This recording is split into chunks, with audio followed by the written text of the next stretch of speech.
అంటే ఆ మూవీ తర్వాత మీరు ఏదైనా ఆడిషన్కి అటెండ్ అయ్యారా? అక్కడ ఏమైనా రిజెక్షన్స్ లాంటివి? ప్రతి చోట ఎక్కడైతే ఈజీగా అయితే రాలేదు, ప్రతి చోట నంబర్ ఆఫ్ పీపుల్ నుంచే సెలెక్ట్ అయ్యాను అనమాట.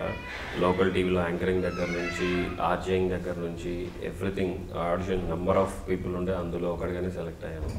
ఎక్కడ no recommendations first of all work out అవ్వవు. First of all we have to face the camera కాబట్టి. సో అలా అంటే ఏదైనా దగ్గర వెళ్ళిన తర్వాత మీరు సెలెక్ట్ అయ్యారు, ఆ తర్వాత మళ్ళీ కాల్ చేసి లేదు సెలెక్ట్ చేసాం కానీ కొన్ని ప్రాబ్లమ్స్ వల్ల రిజెక్ట్ చేసాము అని చెప్పేసిన కాల్స్ ఏమైనా వచ్చాయా మీకు? మాకు ఆటోనగర్ సూర్యకి మా ఫ్రెండ్ అసోసియేట్ డైరెక్టర్గా చేశాడు, అసిస్టెంట్ డైరెక్టర్గా చేశాడు లక్ష్మణ్. సో అందులో నాకు సమంతని లైక్ ప్రపోజ్ చేసే క్యారెక్టర్ అనమాట. లైక్ నాగ చైతన్య వచ్చి కొడతాడు, సో అది చేశాను అందులో. కాకపోతే ఎడిటింగ్లో తీసేశారు అనమాట. అలా జరిగింది కానీ ఆడిషన్కి అటెండ్ అయ్యి రిజెక్ట్ చేసిన ఇదైతే లేదు ఇప్పటివరకు. సో మీరు అంటే ఎడిటింగ్లో పోయింది కదా, అంటే అప్పుడు ఆ టైంలో మీ ఫీలింగ్ ఏంటి? వాట్ ఎవర్, ఏదైనా మన మంచిగా అని తీసుకుంటాను. సో అంటే సమంత గారికి ప్రపోజ్ చేయడం అంటే అది టీవీలో అంటే మూవీలో వస్తే సో మీకు ఇంకా కొంచెం ప్లస్ పాయింట్ అయ్యేది. బట్ ఏం చేద్దాం, ఇట్స్ ఆల్ రిటర్న్ కదా. సో ఎలా రాసి పెట్టుంటే ఎలా జరుగుతుందని. అంటే మీరు బాధపడ్డారా ఆ టైంలో, అరే ఎడిటింగ్లో పోయింది మనకు చేసింది అని చెప్పేసి? ఉంటే బాగుండేది అనుకున్నాను, బట్ పోయిన దానికైతే ఫీల్ అవ్వలేదు. సో ఇంత రాసి పెట్టింది అనుకున్నారు. సో సంథింగ్ ఇంకా బెటర్ ఏమన్నా వెయిట్ చేస్తున్నాము మన కోసం అనేసి పాజిటివ్గా తీసుకున్నాను. ఆ తర్వాత ఇది ఇలా అయిపోయింది. ఆ తర్వాత నెక్స్ట్ ఏం చేశారు? ఆ తర్వాత లైక్ 2 శాటిలైట్ మూవీస్ చేశాను, బృందావనంలో గోపిక అని చెప్పి, యువ చరిత్ర అని చెప్పి. బట్ దే ఆర్ నాట్, అంటే మధ్యలోనే అంటే చేశాను కానీ కంప్లీట్ చేసి రిలీజ్ చేయలేదు మూవీస్. జస్ట్ అంటే యూట్యూబ్ వరకు సమ్ శాటిలైట్ జెమినీ ఛానల్స్ వాళ్ళకి ఇచ్చుకున్నారు శాటిలైట్కి. అండ్ దెన్ స్ట్రైట్ మూవీ అంటే టోల్ ఫ్రీ నెంబర్ 143 అని good budget 1 crore budget movie అనమాట. అది కూడా ఫేస్బుక్ ద్వారా వచ్చింది ఛాన్స్. లైక్ జీనియస్, దీంట్లో మీరు యాక్టివ్గా చేశారు, మీరు ఒకసారి ఆఫీస్కి రాగలరా అని చెప్పేసి అన్నారు. వెళ్ళాను ఆఫీస్కి. సో అక్కడ స్టోరీ చెప్పారు, స్టోరీ చెప్పి ఓకే అని చెప్పి, సో అలా ఆ మూవీ ఛాన్స్ వచ్చింది. సో ఆ మూవీ చేశాను, రిలీజ్ అయింది. బట్ ప్రమోషన్ సరిగ్గా లేదు, సో రీచ్ అవ్వలేకపోయింది ఎక్కువ. సో అంటే థియేటర్ రిలీజ్ అయింది అది? థియేటర్ రిలీజ్, ఆడియో ఫంక్షన్ కూడా మారుతి గారు వచ్చారు, ఎన్వి ప్రసాద్ గారు వచ్చారు, అందరూ వచ్చి రిలీజ్ చేశారు. ఆడియో ఫంక్షన్ కూడా, ఆడియో కూడా మంచి హిట్ అయింది. బట్ హిట్ అంటే నెంబర్ ఆఫ్ పీపుల్కి రీచ్ అయ్యింది, బట్ మూవీ రీచ్ అవ్వలేకపోయింది. So that's the thing. So మరి మూవీస్లో యాక్ట్ చేయడానికే వచ్చారు కదా, మళ్ళీ సీరియల్స్కి ఎట్లా? అంటే బిఫోర్ టోల్ ఫ్రీ నెంబర్ 143 నేను ఫస్ట్ సీరియల్ వచ్చి భార్యమణి, అది కూడా ఆడిషన్స్ మన మయూరి ఆఫీస్లో జరుగుతుంది. అప్పుడు like we have to earn something కదా ఇక్కడ సర్వైవ్ అవ్వాలంటే. సో మనం ఇంటి నుంచి we can't keep on asking, మనం బీటెక్ చేసి వచ్చాము మళ్ళీ మనీ అడిగితే బాగోదు. అప్పటికే ఇంట్లో ఫైనాన్షియల్ సిచ్యువేషన్స్ అటు ఇటుగా ఉన్నాయి. We are good up to that, but అప్పుడే కొద్దిగా డాడీకి లాస్ వచ్చి బిజినెస్లో, సో అలా ఇదైపోయింది. అండ్ దెన్ ఇక్కడ ఏదో ఒకటి వీ హ్యావ్ టు ఎర్న్ రా అని చెప్పేసి ఇంకా నేను ఇలా స్టార్ట్ అయ్యాను అనమాట. సరే సీరియల్స్ చేద్దాము, ఇలా ఆడిషన్ ఉంది. మా ఫ్రెండ్ రమ్య అని చెప్పి తను చెప్పింది, తను కూడా యాంకరింగ్ చేస్తుంది, షీఈ్ అన్ యాక్టర్ టు. తను చెప్పింది ఇట్లా ఆడిషన్ జరుగుతుంది, ఒకసారి వీళ్ళు అటెండ్ అవ్వాలి, లెట్స్ సీ అని చెప్పేసి అని చెప్పింది. సో వెళ్ళాను, అటెండ్ అయ్యాను, సెలెక్ట్ అయ్యాను. సెలెక్ట్ చేశారు. భార్యమణి ప్రకాష్గా చాలా మంచి పేరు వచ్చింది. లాంగ్ హెయిర్ ఉండేది అప్పుడు, చాలా లీన్గా ఉండేవాడిని. ఫస్ట్ ఆఫ్ ఆల్ నాకు ఆ క్యారెక్టర్ ఇచ్చినందుకు ఈటీవీ ప్రసాద్ గారికి seriously I have to say thanks. And Venkateswararao గారు అని మేనేజర్ ఉన్నారు, ఆయన, ఇంకా ఏమన్నా మా డైరెక్టర్ గారు, అందరూ ఎవ్రీబడి ఎంకరేజ్ మీ వెరీ వెల్. ఆ క్యారెక్టర్ అంత బాగా వచ్చింది వాళ్ళ వల్ల. సో అంటే భార్యమణి సీరియల్ చేస్తున్నప్పుడు మీకు ఏమైనా మూవీ ఛాన్సెస్ అనేవి వచ్చాయా?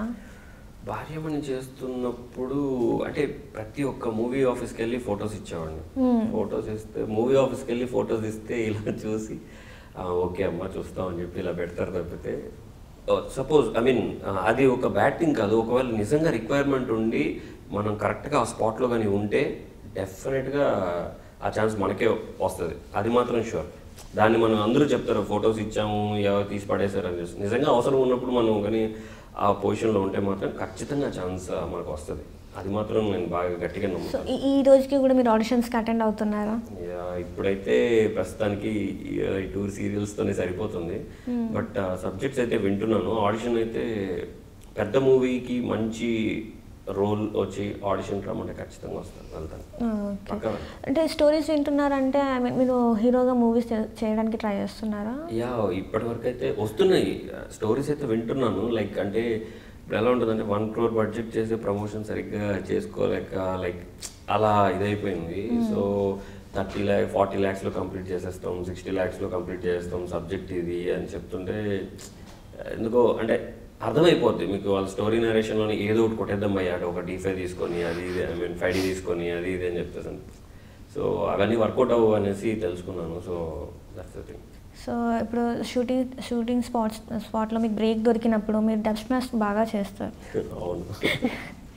సో మీ పార్ట్నర్ మీరు అంటే ఐ మీన్ చూసే వాళ్ళకి ఎలా అంటే they both are in love అలానే ఉంటుంది. సో అది ఎంతవరకు నిజం అంటారు? అయ్యో చాలామంది అడుగుతూ ఉంటారు. ఐ మీన్ సునందమాల తన పేరు, నాతో పాటు గోకులంలో తన ఫస్ట్ సీరియల్ అనమాట. రాజేంద్ర గారికి చాలా కాపుగంటి రాజేంద్ర గారి డైరెక్టర్. మా ఇద్దరిని పేరుకి సెలెక్ట్ చేసినందుకు నిజంగా చాలా థ్యాంక్స్ చెప్పాలి. అండ్ ఎలా ఉండేదంటే సీన్స్ కూడా మంచి రొమాంటిక్ సీన్సే పడేవి, మంచి రొమాంటిక్ సీన్స్. తను కూడా చాలా బాగా కోఆపరేట్ చేసేది అనమాట. తను అంటే హెసిటేట్ చేస్తూ అంటే నేను ఈ సీన్స్ చేయను ఆ సీన్స్ చేయను అలా కాకుండా యాక్టింగ్కి డెడికేటెడ్గా చేసేదన్నమాట. ఈ సీన్ నువ్వు ఇక్కడ పడుకోవాలమ్మా, పడుకొని నువ్వు నీ హస్బెండ్ని అడుగుతూ ఉండాలి, ఒక రిసార్ట్కి వెళ్ళడానికి ఒప్పించాలి అంటే అలాగే చేసేది. రాజేంద్ర గారు ఏం చెప్తే అది పర్ఫెక్ట్గా చేసేది అనమాట. సో రెస్ట్రిక్షన్స్ పెట్టడం అలా ఇలా. సో మా ఇద్దరి కోఆర్డినేషన్ కూడా బాగుండేది, కెమిస్ట్రీ అది వర్కౌట్ అయింది. సో అందరికీ చాలామంది ఇప్పటికి కూడా బెస్ట్ పేర్ అంటే మీ ఇద్దరు పేరు బాగుంటుందండి అని చెప్పేసి అంటూ ఉంటారు. సో మీ ఇద్దరి మధ్యన ఏం లేదంటారు? అంటే మీకేమైనా క్రష్ ఉందా అని? క్రష్ అంటూ ఏం లేదు, బట్ ఒక మంచి ఇంప్రెషన్ ఉంటుంది కదా. So she's a good artist, చాలా మంచి ఆర్టిస్ట్. సో ఇప్పుడు మళ్ళీ ఈ సీరియల్ ఉంది అష్టాచెమ్మలో కొంచెం అంటే ఎమోషనల్ వైజ్గా కొన్ని సీన్స్లో లవ్ ఉంది, కొన్ని ఎపిసోడ్స్లో మీరు కొంచెం మెంటల్గా డిస్టర్బ్ అయ్యారు. ఆ టైంలో మీరు ఎట్లా అంటే చేసుకున్నారు, మీరు ఆ మూన్ ఎట్లా క్రియేట్ చేసుకున్నారు? యాక్చువల్లీ అదే సీన్ చెప్తుంటే డైరెక్టర్ ఆటోమేటిక్గా ఆ ఫీల్ వచ్చేసేది. అండ్ నాతో మధుర క్యారెక్టర్ చేసిన మైథిలి అమ్మాయి కూడా బాగా సపోర్ట్ చేసేది అనమాట. లైక్ నాకు లక్కీ అనుకుంటాను, నాకు తెలియదు, నాకు కో ఆర్టిస్ట్ అందరూ బాగా సపోర్ట్ చేసేవాళ్ళు. నేను చేసిన దానికి పర్ఫామ్ చేసిన దానికి నేను ఎంత యాక్ట్ చేసినా నా పక్కన యాక్టర్ కూడా రెస్పాన్స్ ఉంటేనే నా యాక్టింగ్ కూడా ఎన్హాన్స్ అవుతుంది. సో అలా they cooperated me very well. అందుకనే నేను అంత బాగా చేయగలిగాను. అంటే మీకు ఆర్టిస్ట్లకు మధ్యన బాండింగ్ ఎలా ఉంటుంది అంటే సెట్స్లో చాలా బాగుంటుంది, చాలా బాగా పలకరిస్తుంటారు. నాతో అయితే ఇప్పటి వరకు అందరూ బాగానే ఉన్నారు. మీకు అంటే మీ ముందు ఒకలాగా మాట్లాడి మీ వెనకాల ఒకలాగా మాట్లాడి అలాంటివి ఏమైనా మీరు ఫేస్ చేశారా? వీళ్ళు ఇలా మాట్లాడుతున్నారు అని చెప్పేసి మీ వరకు వచ్చినవి ఏమైనా ఉన్నాయా? లేదండి, ఇప్పటి వరకు అయితే ఐ డోంట్ హర్డ్, నా వరకు అయితే రాలేదు ఎప్పుడు. అండ్ నేను కూడా ఎక్కువ అంటే జస్ట్ ఇప్పుడు నలుగురు కూర్చొని ఉంటే కాసేపు ఉండేసి పక్కకు వచ్చేసి నా మొబైల్ డబ్ స్మాషెస్ ఏదో ఒకటి చేసుకుంటూ ఉంటాను. అంటే మీకు బ్రేక్ దొరికితే మీ కాన్సన్ట్రేషన్ అంతా డబ్ స్మాష్ మీద ఉండాలి. ఎలా ప్రమోట్ అవ్వాలి, ఫేస్బుక్ ఎక్కువ బ్రౌజ్ చేసుకుంటూ ఉంటాను. అండ్ నేను కూడా మింగిల్ అవుతాను బాగా, బట్ కొంతవరకు మింగిల్ అవుతాను. అంటే ఏమన్నా గేమ్స్ ఆడతారా అక్కడ డబ్ స్మాషెస్ కాకుండా?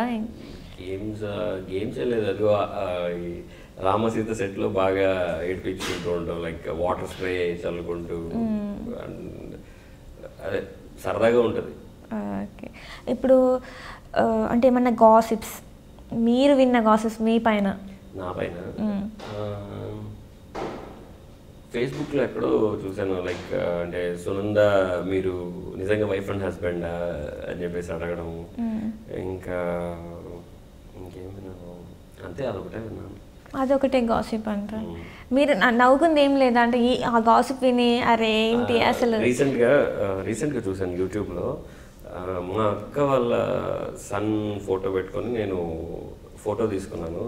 శ్రీహరి ఉదయగిరి ఫ్యామిలీ అని చెప్పేసి సన్ అని చెప్పి ఫోటో పెట్టారు. పక్కన సునందమాల వాళ్ళ ఫొటోస్ కూడా ఉన్నాయి. పెట్టారు. అదే అదే అది క్రియేటివిటీ మరి. అది కంపల్సరీ కదా. సో అప్పుడే బాగా నవ్వుకున్నారా? తనతో షేర్ చేసుకున్నారా మరి? చాలా, మా ఇంట్లో కూడా పంపించాను వాళ్ళకి, అందరికి, ఫ్యామిలీ అందరికి. సో వాళ్ళు ఎట్లా రియాక్ట్ అవుతున్నారు అంటే ఇవి చూసి? దే ఆర్ వెరీ, అంటే అందరూ మెచ్యూర్డ్ కదా, సో ఏం రిస్ట్రిక్షన్స్ అట్లా ఏం చేయకురా అని ఏమని అనట్లేదు? అట్లా ఏం చేయకురా నువ్వు, అలాంటివి ఏమి కాకు అలా ఏమో అనట్లే? ఇదంతా నార్మల్గా వాళ్ళు చేస్తున్నారు. Common things you have to take light అని చెప్పి